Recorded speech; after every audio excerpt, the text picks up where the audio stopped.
Olá, eu sou Naruna Costa e você está vendo a série Salas de Sonhos.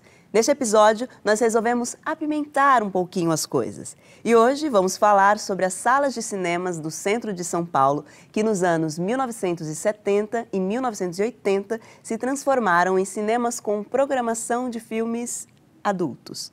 No primeiro bloco, o professor Máximo Barro fala sobre algumas dessas salas, como os cines Áurea, Coral, Jussara, Windsor, Normandia, entre outros. Salas que começaram com espaços para filmes de arte, filmes para família e religiosos, e ao sabor do tempo se transformaram em salas de filmes adultos. No segundo bloco, ninguém melhor do que o nosso convidado especialíssimo para dar continuidade ao tema. Estamos falando do conceituado e premiado escritor Gonçalo Júnior. Gonçalo, ao longo dos anos, tem construído uma obra de importância incalculável, analisando de que forma a censura estabelecida pela ditadura influenciou criadores, artistas, agentes culturais e distribuidores a subverterem e, em muitas ocasiões, a burlarem as regras, utilizando o tema sexo para continuarem criando, exibindo e distribuindo filmes, livros, revistas em quadrinhos, peças, artes, enfim. Em tempos sombrios para a cultura, trazermos esses assuntos à luz é mais que relevante, é essencial.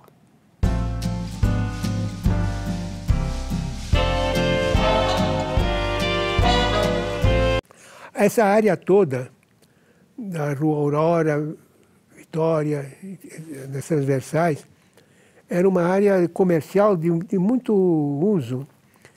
E tinha cinemas misturados, exatamente porque aquele pessoal saía às 5 ou 6 horas e podia ter um cinema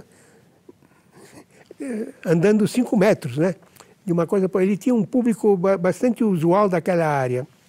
E que era o público que já estava pensando num cinema mais adulto, ou pelo menos ver na tela aquilo que a gente tinha na literatura, que tinha na poesia, que tinha na pintura, desde o tempo da Renascença italiana, ou, se quiser, desde o tempo dos gregos, onde ficar nu era um grande, né? Era toda a expressão que o homem podia ter como personalidade. Essas coisas, elas não existiam no cinema. Então, havia um movimento em todo o mundo, não era um movimento brasileiro, mas havia um movimento em todo o mundo esperando por esse gênero de filmes. Eu sou alertado por essa mudança que estava diante dos meus olhos e eu não estava percebendo quando li uma revista italiana e tinha um artigo dizendo, em italiano, Il pelo nel cinema, que traduzido corretamente para o português queria dizer o pelo no cinema. E eles estavam se referindo aos pelos públicos, que agora poderia começar a ser visto dentro do cinema.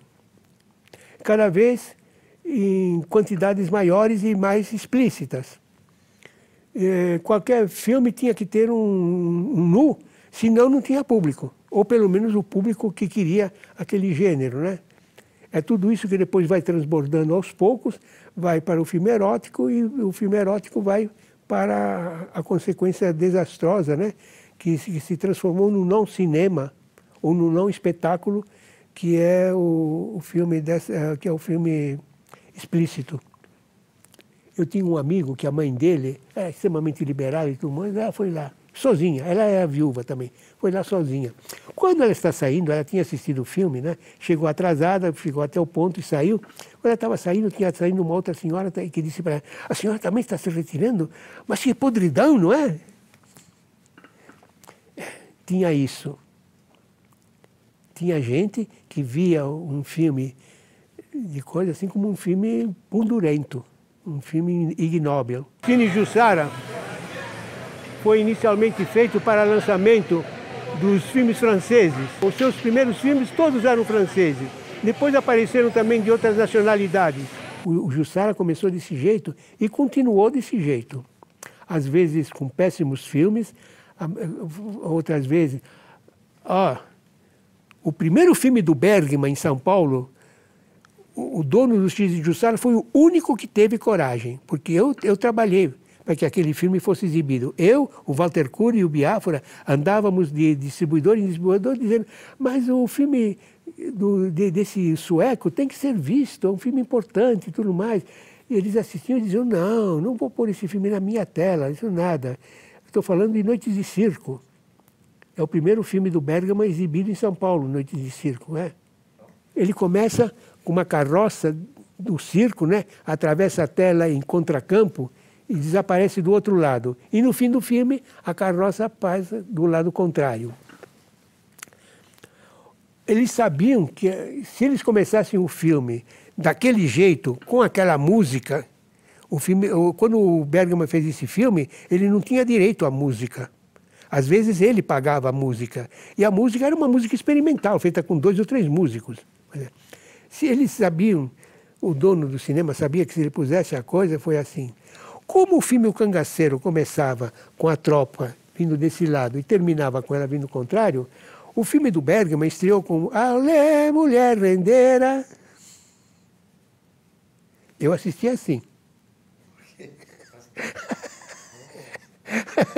Eu assisti assim, sim senhor. Assisti Bergman anunciado por Mulher Rendeira. Sim, eu vi isso. Os 2 primeiros filmes da Brigitte Bardot, eu assisti lá também.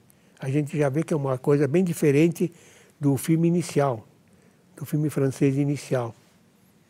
E depois foi e acabou exibindo o filme pornô, como hoje. A história do Cine Jussara é começar com um filme que está em todas as histórias do cinema e que hoje é um pornô para subsistir. Ou, sei lá, Cine Windsor começou com 70 milímetros. Só tinha 2 cinemas 70 milímetros lá e o outro era na Augusta. Não era o Marachá, mas era na Augusta. O Windsor foi quem teve a coragem de projetar o filme japonês e ali virou pornô. Pena.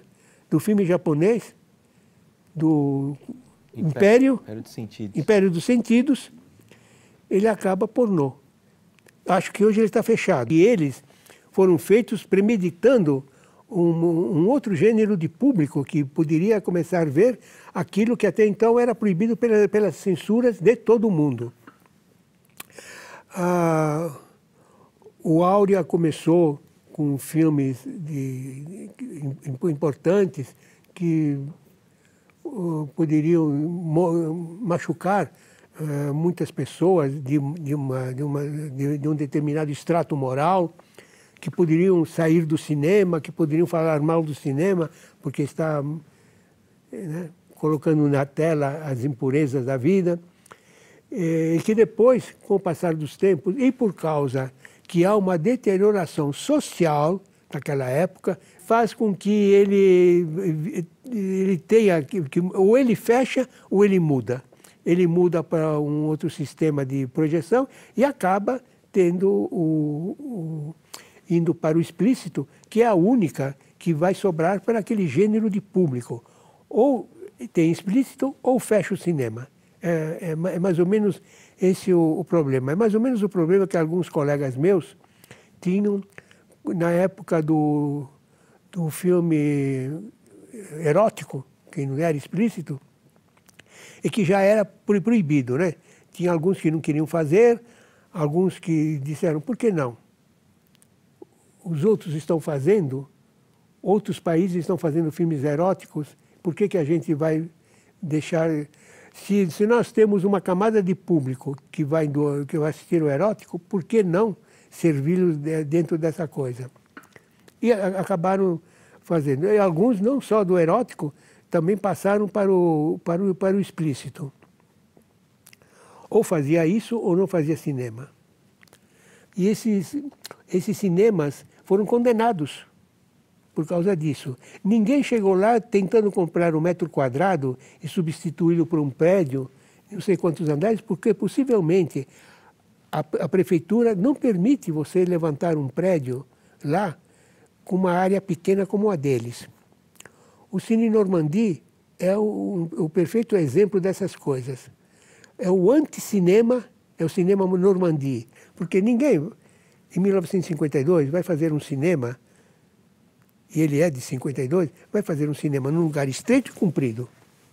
Assistir um filme no Normandie, e ele tinha uma programação muito boa, quase sempre de filmes ingleses, que naquele momento faziam o melhor som do mundo. Era duro você assistir um filme onde você via um filme e assistia 2 vezes de som do filme. Porque ele batia lá atrás e voltava. Porque ele era estreito e comprido. Cinema não pode ser assim. Não tem engenheiro de som que conserte uma coisa dessas. Então ele estava condenado a ter muito sucesso como filme de classe. E ele foi baixando, passou a ser um repetidor, ou às vezes ele era o filme que você podia ver no Marabá, no Ipiranga, pagando tanto, e lá você pagava menos. E ele foi cada vez mais decaindo, ele virou 2 cinemas. Os 2 cinemas você passava um ingresso só, você entrava, podia assistir tanto em cima quanto embaixo, quando não em cima e embaixo junto, acabava de ver um, passava para o outro. Ele fez de tudo para sobreviver, teve que entrar no filme pornô.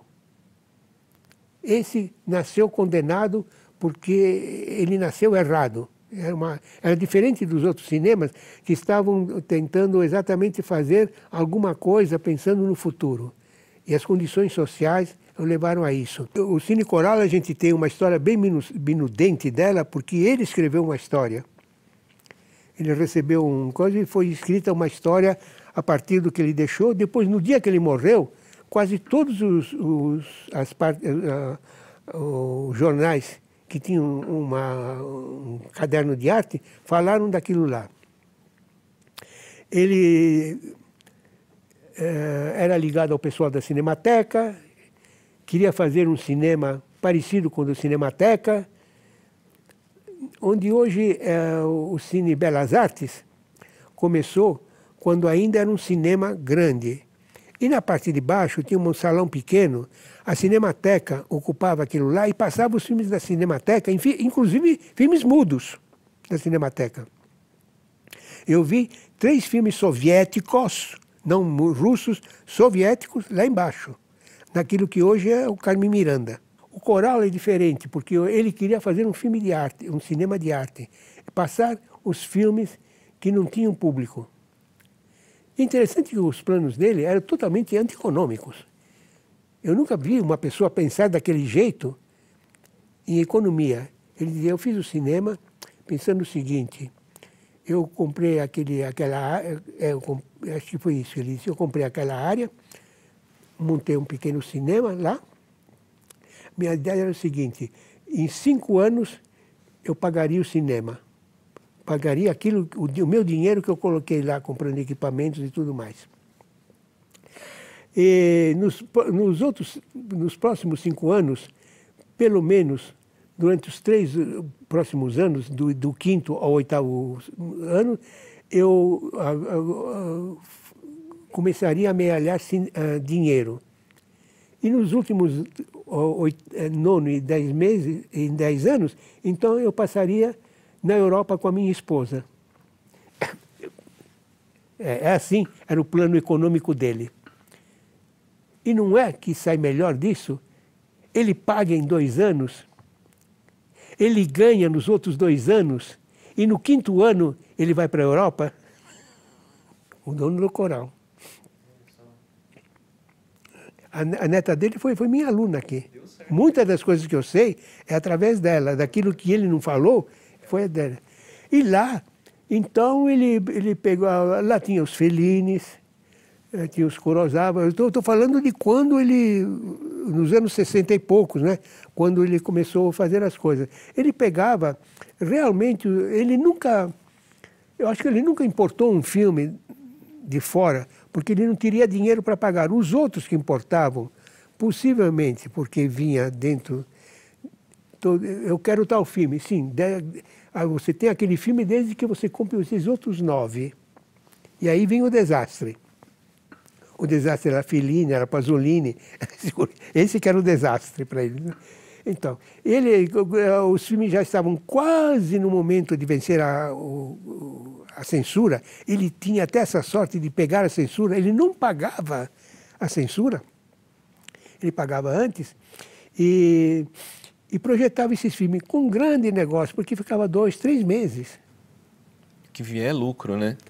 Em 2 anos ele pagou. Ele estava tentando, pelos cálculos dele, 5 anos. Ele pagou em 2. E nos próximos 2, ele amealhou o dinheiro e foi para a Europa com a esposa. E lá você podia ver um gênero de filmes que... Lá sim, né, se existisse aquele público do Cine Ritz que exigiu o dinheiro de volta, porque isso não é filme que a gente coloca na tela, pois é, no Coral é que devia ter essas coisas do gênero assim, pois é. E ele fez essa coisa, aí, como eu disse, virou um cinema de filmes eróticos, depois virou um pornô, e aí pegou fogo. O mais interessante de tudo isso, não vou dizer a carolice da senhora que vendia os ingressos. Bom, ela, quando pegou fogo e tudo mais, etc., aí o jornalista perguntou, mas a senhora viu os filmes? Disse, eu nunca atravessei o lugar onde eu recebia o bilhete. Ela vendia e o bilheteiro, ela nunca passou daí para frente, era o limite dela.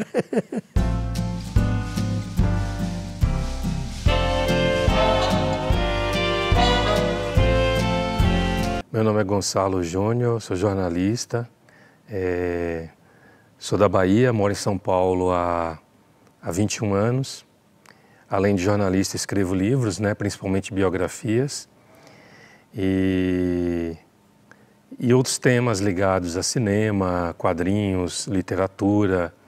Eu nasci numa cidade chamada Guanambi, onde eu passei a infância e a primeira vez que eu fui ao cinema, eu tinha 2 anos de idade e eu me lembro bem de uma única imagem, que era de um cowboy encostado numa cerca de um local em que se adestrava cavalos, né? E foi a única imagem que ficou. Meu pai levou a gente, eu tinha 2 anos de idade, e depois eu cresci nos anos 70 assistindo Os Trapalhões, assistindo filmes de faroeste, Kung Fu, artes marciais, né? Era uma época que as pessoas saíam feito loucas, os moleques saíam feito loucos do cinema, dando chute, pulo para todo lado, por causa dos filmes de artes marciais. Em 1980 eu fui para Salvador e aí a minha relação com o cinema ganhou uma outra dimensão. Eu acredito que não tenha sido exibido nenhum filme em Salvador entre 1980 e 1990, aliás, até 93, que eu não tenha visto. Absolutamente todos os filmes.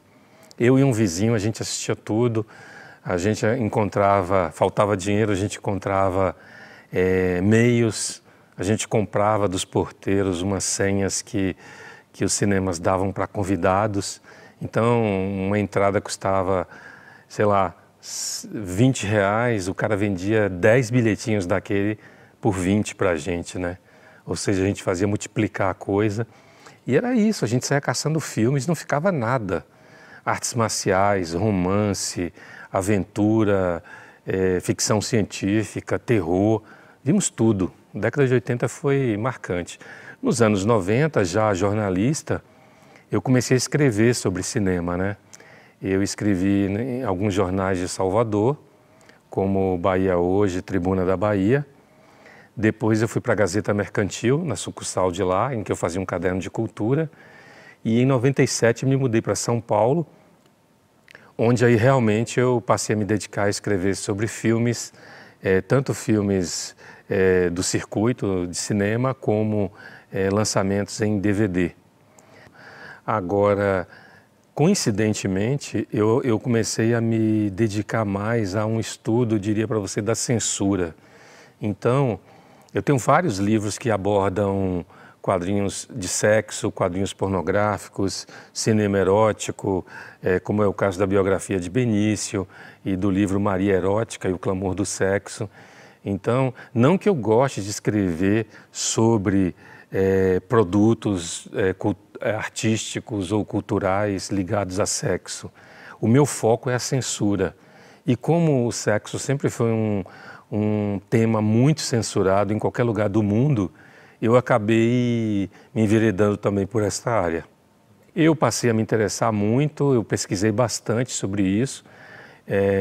O meu trabalho de conclusão acabou virando um livro chamado Maria Erótica e o Clamor do Sexo, em que eu falo da censura, eu conto a história da ditadura militar a partir da censura ao sexo, às revistas e aos filmes. Então, desde a proibição da Playboy nos anos 60, a criação da edição brasileira, os decretos da censura que vetaram as revistas, até a liberação do nu frontal em 1980, que permitiu que os filmes pornográficos fossem finalmente liberados nos cinemas brasileiros. A pornochanchada ela sempre jogou muito com a questão dos trocadilhos, que eram muito importantes nos títulos, mas que na verdade não passavam de filmes que a gente já via na chanchada dos anos 50, de vedetes mostrando a bunda, mulheres desfilando de roupa íntima, e não tinha sexo, você não via genitália, o seio, você ficava 2 horas numa sala de cinema durante a década de 70, e o grande momento, assim, o grande finale era você ver um seio. Porque essa era a coisa. Então não era tão... A única exigência da censura era que só podia se mostrar um seio e metade da bunda. Ninguém nunca entendeu por quê. O que acontece? A pornochanchada, ela se divide em 2 momentos. Ela vem do começo da década de 70 até fevereiro de 1980, quando a censura, o Ministério da Justiça, na época era o ministro Abin Akel, ele, diante da pressão popular da imprensa, das editoras, ele resolve liberar o nu frontal. Ou seja, a partir de fevereiro de 1980, as revistas e os filmes podiam exibir o nu frontal. Aí o que acontece? O nu frontal traz a pornografia que vai quebrar as pernas da pornochanchada. Isso praticamente condena ao fim a pornochanchada. Eu acredito que os filmes tenham tido uma sobrevida aí de 1 a 2 anos, ou de 2 a 4 anos no máximo. Eu acho que 1984 pode ser considerado o ano em que a pornochanchada foi sepultada no Brasil por causa do cinema pornô e da chegada do videocassete e das revistas de sexo também. Os primeiros filmes pornôs, eles começaram a ser feitos em película. Eles não tinham sido ainda incorporados ao videocassete, principalmente por causa da qualidade das imagens, que o maquinário nacional ainda era precário. Mas foi uma coisa tão curiosa que tinha filme pornô em 3D. Teve uma febre do cinema 3D em 1984, 85, 86, em que você via Tubarão em 3D, você via A Hora do Pesadelo em 3D e você via filmes pornôs em 3D. Imagina que experiência interessante. Então os caras levaram essa coisa da tecnologia no cinema, da captação de imagens, sempre o pornô esteve à frente, porque é uma indústria que é uma indústria ancorada principalmente na hipocrisia, né? As pessoas consomem muito sexo, muita pornografia, muito erotismo, e elas negam e condenam. Os primeiros filmes pornográficos brasileiros foram Coisas Eróticas, 24 Horas de Sexo Alucinante, que foi dirigido por José Mojica, Zé do Caixão, né? Os cartazes de cinema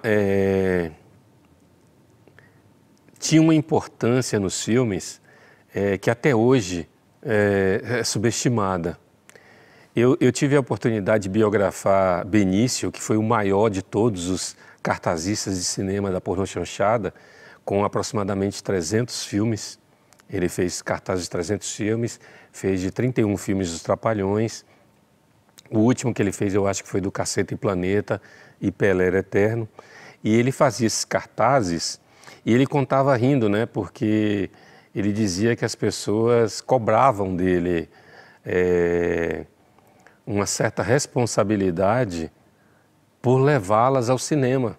Porque eles chegavam e encontravam nos cartazes mulheres absolutamente deslumbrantes que não se refletiam na tela, porque ele sabia explorar e valorizar e realçar todas as características físicas dessas mulheres. Então, por mais que elas fossem baixinhas, chamadas mignons, nos cartazes elas eram maravilhosas. Então as pessoas iam muito pela beleza dos desenhos de Benício, das pinturas que Benício fazia. E ele fazia esses cartazes de duas formas, ou por meio de fotografias que a produção do filme dava para ele, ou a visita das atrizes ao estúdio dele, né? Elas iam para lá, ele tinha uma assistente, elas eram fotografadas, e a partir dessas fotos, ele já criava o cartaz fotografando elas, e ele fazia os pôsteres dos filmes. Existem salas que acabaram sendo encaminhadas para a questão das drogas e do comércio do sexo, né, da prostituição. Eu acho que isso eu posso falar porque nós fizemos reportagens sobre isso quando eu estava no Diário de São Paulo. O grande exemplo, o maior, é o Cine Aroche, que fica 24 horas, aberto 24 horas, é o único cinema de São Paulo que funciona 24 horas por dia e que as pessoas vão para lá e a última coisa que elas querem é assistir filmes pornôs, né? Elas vão em busca de drogas, consumo de drogas e de relações sexuais ligadas à prostituição. Nunca frequentei nenhuma dessas salas, mas eu sou um frequentador assíduo do centro e por gostar tanto de cinema eu acabo muito observando esses lugares e é de partir o coração, né? Quando você passa e vê que essas salas ou viraram igrejas, estacionamento ou aderiram ao pornô. O pornô não sustenta mais esses espaços e daí que eu acho que a degradação e que acabou sendo direcionada por a questão das drogas.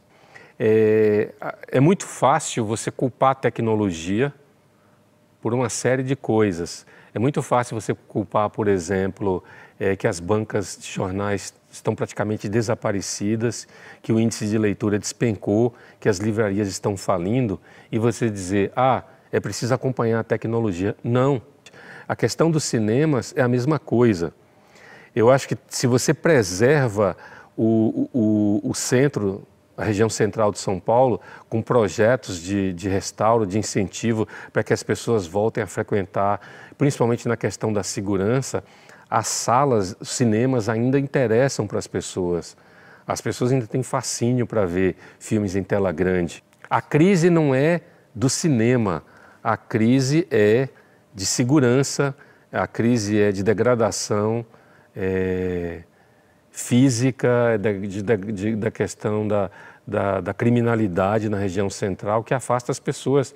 O cinema continua sendo cinema, encantando todo mundo.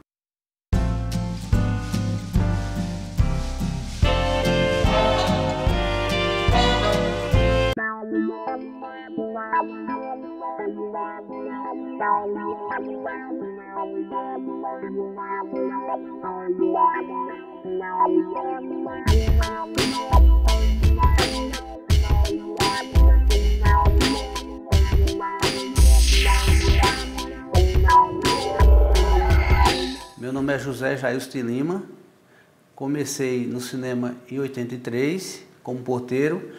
Depois de um ano, aí comecei a praticar de operador cinematográfico. Aí o chefe geral me perguntou se eu queria ser operador, isso era o meu sonho. Aí eu comecei a operar cinema desde 83. Aí nunca mais quis sair do cinema. Trabalhei nessa sala daqui da São João todas. Todas, dali do começo lá em Gabaú até o Minhocão, tem 17 salas de cinema, tinha 17 salas de cinema. E hoje só tem a Olido, o Marabá, né? Trabalhei aqui na Olido, trabalhei no Ritz, que hoje é um estacionamento, trabalhei no Cine Cairo, lá embaixo, trabalhei no Atlas, na Júlia de Mesquita, trabalhei no Oase, trabalhei no Premier, que era da Havaí, e na Avenida Ipiranga eu trabalhei no Marabá e trabalhei no Ipiranga. No Ipiranga tinha 2 salas. E no Marabá, eu cheguei a passar filme no Marabá para 3 mil pessoas. Né? Eu passei o Cobra, a fila fazia curva na São João com a Ipiranga, né? A fila era enorme. Começava 8 horas da manhã, já tinha fila para assistir o Cobra, o Stallone. Não sei se você chegou a assistir. Sim, né? Sim. O Exterminador do Futuro, passei, era 3 mil pessoas na sala. Entendeu? Então era muito fantástico, meu. Você assistir um cinema. Trabalhei também ali no Whindersson, na Ipiranga, né? Trabalhei no América, ali na Rio Branco, né?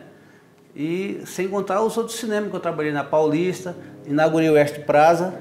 Um filme que todo mundo saía chorando, eu passei aqui no Olido, era aquele A Cor Púrpura. Não sei se você chegou a lembrar desse filme. E nacional, eu gostava muito de assistir filme dos Trapalhões, assistia o Mazzaropi, quer dizer, eu passava e assistia, né? Não é só assistir, conforme eu passava, eu assistia também. A Marvada Carne, não sei se você assistiu, é uma comédia muito boa também. A sala era lotada, você gostava de ficar na sala por causa que você via o pessoal rir. Se era um filme de terror, você via o pessoal assustar, né? Bang Bang eu gostava muito de assistir. Filme de Kung Fu, filme de espadachim, né? Eu não perdia um. Desde a época, eu nasci para o cinema, para gostar de cinema mesmo. Só tenho lembranças boas. Tipo de Bang Bang, tipo, eu assisti, passei aqueles 7 Homens no Destino, Dólar Furado, eu passei eu gostava de assistir filme muito de Juliano Gemma, Creed Eastwood, né? São tudo filme de Bang Bang fantástico. Gostava de filme também de Charles Bronson, entendeu? Você passava todos eles? Todos esses filmes eu passei. Cheguei a passar Kung Fu em 35. Em 35 eu passei ali no Cairo.